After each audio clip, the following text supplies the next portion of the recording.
Halo semuanya, pada video kali ini kita akan belajar tentang kaidah kebahasaan dalam teks laporan hasil observasi.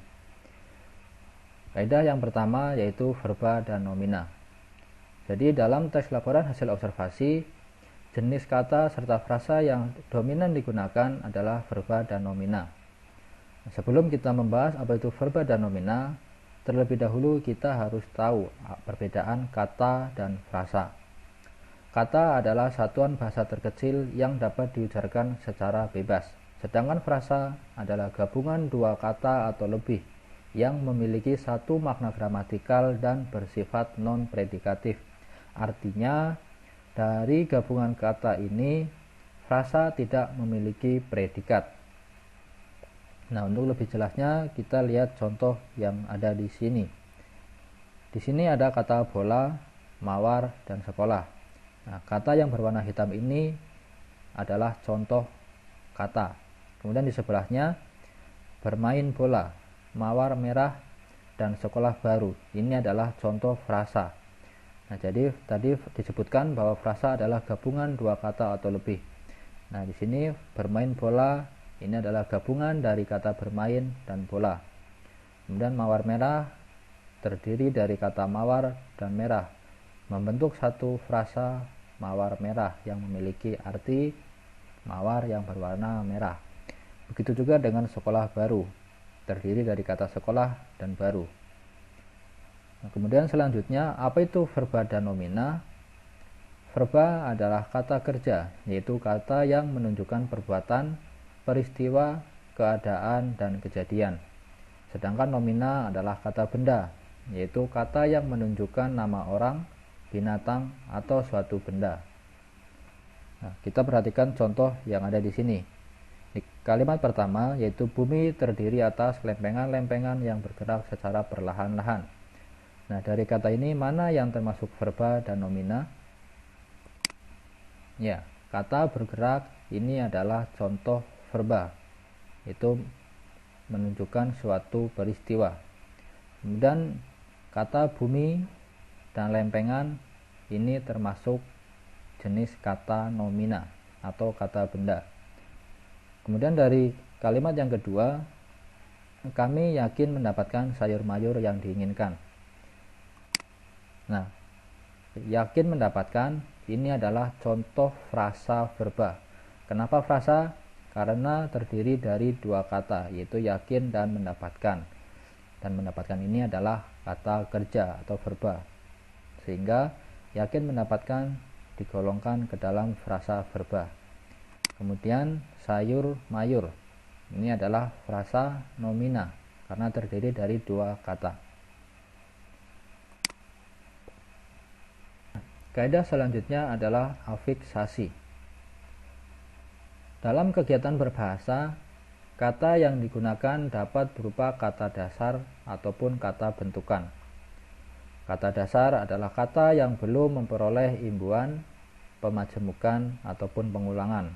Sedangkan kata bentukan adalah kebalikannya, yaitu kata yang sudah memperoleh imbuhan, pemajemukan, dan pengulangan. Kemudian kata bentukan yang telah memperoleh imbuhan ini dapat berubah jenis. Misalnya pada kata minum. Nah, minum ini adalah contoh kata kerja atau verba. Kemudian mendapatkan imbuhan an menjadi minuman.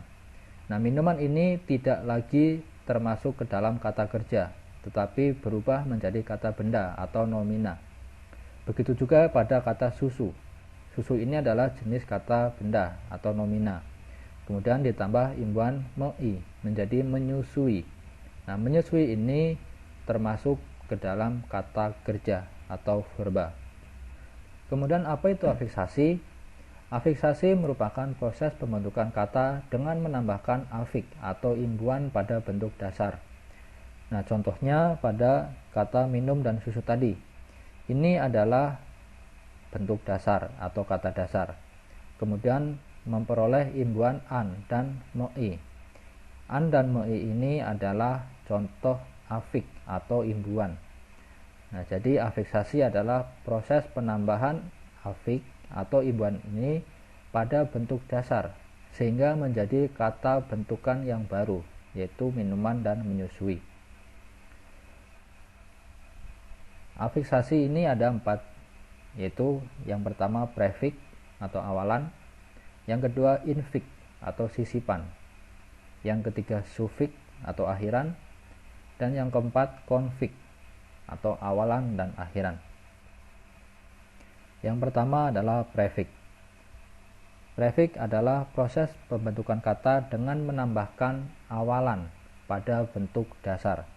Nah, jadi yang ditambahkan adalah awalan. Nah, awalan ini ditambahkan di depan bentuk dasar. Nah, contoh awalan ada di, ter, pra, ber, dan sebagainya. Nah, prefix di ketika ditambah bentuk dasar kenal menjadi dikenal. Begitu juga ter ditambah buka menjadi terbuka. Pra ditambah sejarah menjadi prasejarah, dan prefix ber ditambah beda menjadi berbeda. Kemudian yang kedua adalah infix, yaitu pembentukan kata dengan menambahkan imbuhan pada bagian tengah bentuk dasar. Nah, contoh infix ini atau sisipan ada el, er, dan in. Nah, sisipan el ditambah bentuk dasar tunjuk menjadi telunjuk. Jadi el ini disisipkan di tengah kata tunjuk menjadi telunjuk. Begitu juga dengan er ditambah gigi menjadi gerigi. Kemudian infix ditambahkan pada bentuk dasar getar menjadi gemetar. Selanjutnya sisipan in ditambahkan pada bentuk dasar sambung menjadi sinambung. Nah, jadi penambahan infix ini diletakkan di tengah-tengah bentuk dasar. Kemudian selanjutnya ada sufiks atau akhiran, yaitu pembentukan kata dengan menambahkan imbuhan di akhir bentuk dasar. Nah, contohnya ada isasi, is, an, dan kan. Nah, isasi ditambahkan di akhir bentuk dasar global menjadi globalisasi. Begitu juga dengan is ditambahkan di akhir bentuk nasional menjadi nasionalis. Kemudian an ditambahkan di akhir bentuk dasar lempar menjadi lemparan.